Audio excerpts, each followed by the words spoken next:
ha estat un trial molt igualat, molt dur, has guanyat a casa, venies encara arrossegant molestes de la lesió, ja molt feliç per tu, no? Molt content, la veritat que ha sigut un cap de setmana, des que vaig arribar a Japó, he sigut 2 setmanes treballant aquí a Fontaneda quasi cada dia,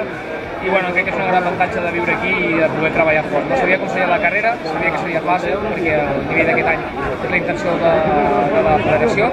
així que hem intentat no fallar i bueno, hem fet una molt bona carrera, hem fallat una mica, però al final hem aconseguit una gran victòria a l'últim moment,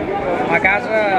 amb pressió dels últims anys de no aconseguir-la, amb un campionat que ha arribat molt apretat, o sigui que un cap de setmana perfecte amb la pole d'ahir. I tu després pressionat també pel fet que el Jaime hagués guanyat l'última prova al Japó, que també tothom estava pendent de tu, això et donava més pressió abans de començar? Sí, la veritat que sempre hi ha pressió i a més estic molt ben acostumat i tinc la gent molt ben acostumada també i ha sigut un hivern molt dur.